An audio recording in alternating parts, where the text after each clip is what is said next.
Assalamualaikum warahmatullahi wabarakatuh. Selamat malam, selamat berjumpa lagi. Kita akan membuat resume fundamental saham dari laporan keuangan triwulan 2 2024. Hari ini tanggal 21 Agustus 2024. Kita akan membahas ROK, ISAT, dan DIMAS ya dari segi fundamental, khususnya value investing. Analisa kita ini adalah bahan pertimbangan tambahan, bukan perintah untuk melakukan aksi beli atau jual. Ini adalah edukasi ya. Bila dirasa bermanfaat, silahkan klik like, subscribe, dan share ya. Untuk ROK ini kita punya satu data saja di triwulan 2 ya. Perusahaan ini untungnya 19%, nilai perusahaannya 564, jadi keuntungan bersihnya 3,53% saja. Berarti masih di bawah 10%. Harganya 280. Jadi dari data ini bahwa harga sekarang dibandingkan nilai perusahaan itu ada diskon 50%. Namun dari maksimal beli 199, harga sekarang sudah 40% di atas dari harga wajar. Jadi bukan diskon, tapi malah kita sudah rugi kalau membeli di awal seperti saat ini ya.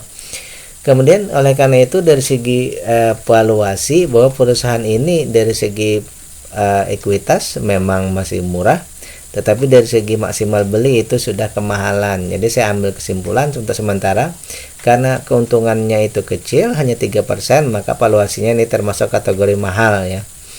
Kemudian perusahaan juga sampai saat yang data saya buat ini belum ada membagikan dividen. Berarti ini ya terkonfirmasi belum memenuhi kriteria kita. Kemudian untuk ketahanan perusahaan ini 3 data oke. Hanya satu, yaitu aset lancarnya ini baru 81%. Dia masih kekurangan 19%. Kalau ada hutang jangka pendek ini mungkin perlu mencari dana lain untuk bisa membayar hutangnya ya. Kemudian dari segi free cash flow itu 6% ya, termasuk sudah masih di bawah 10% sebenarnya ya, tapi sudah bagusan lah. Baik, dari segi saham yang ada di bursa itu 74%, yang ada di masyarakat yang memegang kurang dari 5% itu 20%. Ini kategorinya standar ya. Meskipun yang ada di bursa itu sudah lebih dari 50%, tapi diharapkan sebenarnya di bawah ya. Oleh karena itu saya mengambil hipotesa ya, hipotesa saya pribadi, bahwa untuk perusahaan ini tadi karena keuntungan yang sangat kecil, otomatis EPS-nya jadi menjadi kecil. Jadi yang pertama ini ya tentu saja EPS-nya. Kemudian tadi valuasi yang sudah mahal, otomatis juga harganya yang harus kita pikirkan lebih jauh ya, kita tunggu lebih jauh maksudnya. Untuk dividen kita tidak memikirkan dulu, karena mestinya semua yang antara harga dan EPS tadi membaik dulu, baru bisa berpikir selanjutnya. Terakhir ini yang paling concern juga aset lancar ya. Aset lancarnya ini mesti kita perhatikan ya, supaya tidak lagi di bawah 81%. Tidak lagi di 81%, tapi di atas 100%. Terakhir, perusahaan yang juga punya catatan yaitu ekuitas dalam pemantauan atau notasi X. Ini sangat penting dari bursa ya, artinya kita meskipun semua data nanti menjadi bagus, tetapi kalau masih ada catatan ekuitas dalam pemantauan, tentu saja kita belum bisa untuk buat investasi di sini ya, sampai notasinya hilang ya. Lanjut kita bahas yang kedua ya, ISAT atau Indosat Tbk ya. Ini sudah jelas perusahaan yang bergerak di bidang layanan telekomunikasi ya. Kita punya 2 data untuk Indosat ini ya, triwulan 1 dan triwulan 2 ya. Kita bandingkan dulu. Yang pertama dari segi asetnya ini, ada segi aset, dari segi ekuitas ini terjadi penurunan sedikit ya, dari 3.900-an menjadi 3.800-an. Kemudian dari segi IPS ada peningkatan ya. Jadi keuntungannya meningkat ya. Harga di sini ada peningkatan sedikit ya. kemudian aset lancar ada penurunan, hutang meningkat ya, hutang berbunga meningkat, hutang tak berbunga menurun. Lain-lainnya kita bahas berikutnya. Jadi di triwulan 1 itu untungnya 15%. Kemudian di triwulan 2 ini tadi kan ekuitasnya menurun, kemudian IPS-nya meningkat sehingga persen keuntungannya menjadi 17% ya. Jadi dari segi keuntungan ini sudah di atas dari yang kita syaratkan. Jadi keuntungan sudah memenuhi syarat. Kemudian dari segi harga dibandingkan sekarang kita akan cek. Ternyata harga sekarang sudah 1,82 kali lebih mahal. Kemudian juga dari segi maksimal beli di 6 ribuan, sekarang 10.000. Jadi kesimpulan awal kita bahwa valuasinya mahal. Kemudian perusahaan membagikan dividen 48% ya. Dari semua keuntungan 48%-nya dibagi ya. Berarti separuh dibagi ke investor, separuhnya untuk pengembangan perusahaan. Namun dari 48% itu dividen yield-nya hanya 2,9%. Jadi DPR-nya sudah memenuhi tapi dividen yield-nya kecil. Lanjut dari segi ketahanan, kemudian bahwa perusahaan ini adalah perusahaan teknologi seperti biasa. Ternyata dari 4 data ini hanya free cash flow-nya yang aman ya, di atas 17% ya. Yang lainnya dari segi aset lancar itu kurang ya, hanya 42%, kurang dari 100. Kemudian hutang ini malah 72% lebih dari modal. Kemudian hutang tak berbunganya malah 2 kali lipat. Jadi untuk ketahanan perusahaan ini kita sangat riskan kalau menurut saya ya. Meskipun perusahaan-perusahaan ini katanya memang untuk perusahaan-perusahaan teknologi itu perlu utang, tetapi kalau menurut saya pribadi bahwa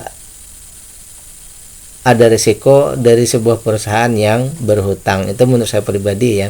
Tapi bagi investor-investor lain kalau memang menganggap bahwa perusahaan ini prospektus, bisa saja ya. Sahamnya semuanya ada di bursa ya. Kemudian dari 99,98% ini ya, itu 76%-nya ya, 76%-nya itu asing malah ya. Kalau tidak salah ini kan perusahaannya ini dibeli Ooredoo ya, dari Timur Tengah ya, sehingga kenapa perusahaan ini ya di situ tertara asingnya banyak sekali ya. Sementara para investor di bawah 5% itu hanya 16%. 16% sudah termasuk kategori yang mencukupi ya, di atas 10. Jadi simpulan sementara saya untuk perusahaan ini ya,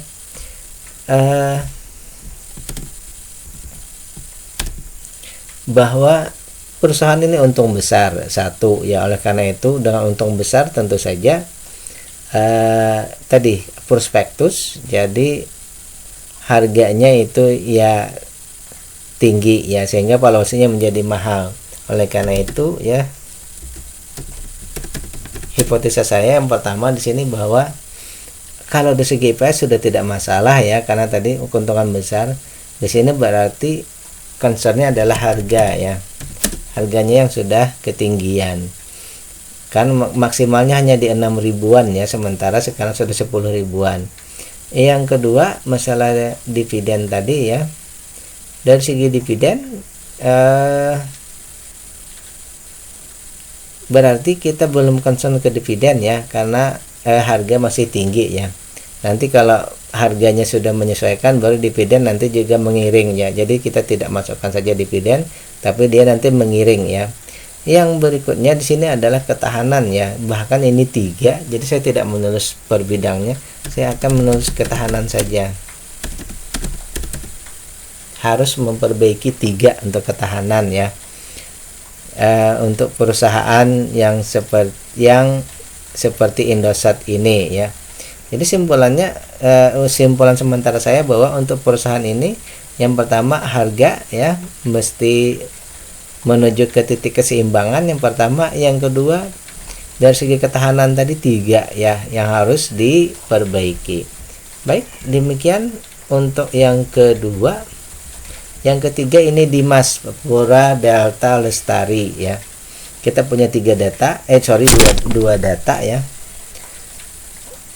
Untuk book value itu ada kenaikan, IPS tetap, harga ada kenaikan, aset lancarnya turun dikit, hutang ini tidak ada semula, sekarang hutang tak berbunga ada 13% dari semula 0 ya. Non warkat ini berkurang, berarti pemilik yang di atas 5% ini menambah ya. Kan seperti itu. Baik, dari segi data yang kita dapatkan tadi terbaca banyak yang berkurang ya, tapi pengurangannya sedikit saja. Dari data tadi ya. Bahwa di triwulan 1 itu 22%, di triwulan 2 itu keuntungannya 21%. Jadi menurun tapi sedikit ya. Baik, kita akan ambil datanya untuk jadikan simpulan kita. Yang pertama bahwa dari segi book value ya, dari segi book value itu harga sekarang sudah 16% di atas, berarti kategorinya wajar ya. 16% itu untuk book value dikit aja ya. Kemudian dari segi maksimal beli ini 293, harga sekarang 161. Ini berarti 45% lebih murah ya, ini diskonnya besar. Berarti kategori kita untuk perusahaan ini ya dari segi valuasi murah ya, masih bisa untuk kita kejar. Yang kedua dari segi dividen ini 48%. Di tahun sebelumnya malah 100% ya dibagikan. Di tahun 2022 semuanya dibagi. Di tahun ini hanya 48% ya. Dari 48% itu ya kita dapatkan bahwa dividen yieldnya 8%. Ini berarti sudah masuk kategori ya.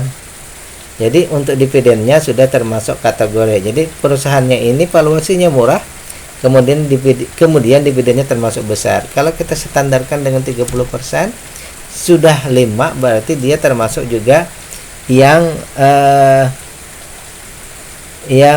memenuhi kriteria ya. Jadi valuasinya murah, dividennya memenuhi kriteria. Dari segi ketahanan perusahaan ya, berikutnya ketahanan perusahaan, semua data keempatnya ini juga aman ya. Free cash flow 22%, current ratio-nya 5 kali lipat, 6 kali lipat ya, anggap 6 kali lipat. Hutang memang di sini ada sedikit perubahan dari 0 jadi 13 ya. Perlu concern juga ada sedikit perubahan, tapi masih dalam kriteria yang sangat aman ya. Kemudian tadi bahwa untuk non warkat ini ada perubahan juga, yang asalnya investor di bawah 5% itu 18%, sekarang 17,6. Berarti pengendali atau mereka yang di atas 5% itu menambah porsi kepemilikan. Baik, dapat kita simpulkan untuk perusahaan ini, simpulan sementara aja ya. Dapat kita simpulkan sementara menurut saya pribadi bahwa perusahaan ini ya layak untuk kita investasi ya. Perusahaan ini layak kita untuk investasi bagi mereka yang menyukai di bidang properti ini ya, untuk properti hunian dan hunian ya, pengembangan real estate, sektor industri, komersial dan perumahan ya. Jadi seperti itu ya. Jadi tinggal Anda cek lagi ya, terakhir cek GCG perusahaan, apakah perusahaan ini ada masalah atau tidak ya. Kalau perusahaannya tidak ada masalah, kemudian manajemen dan pengendali tidak ada masalah, silahkan dilanjut ya. Kalau ada yang Anda merasa kurang seret misal ya, maka silahkan untuk tidak melanjutkan. Boleh juga dicek lagi dari segi dari segi teknikalnya ya. Dari segi IPS ini ada sedikit peningkatan sedikit saja ya.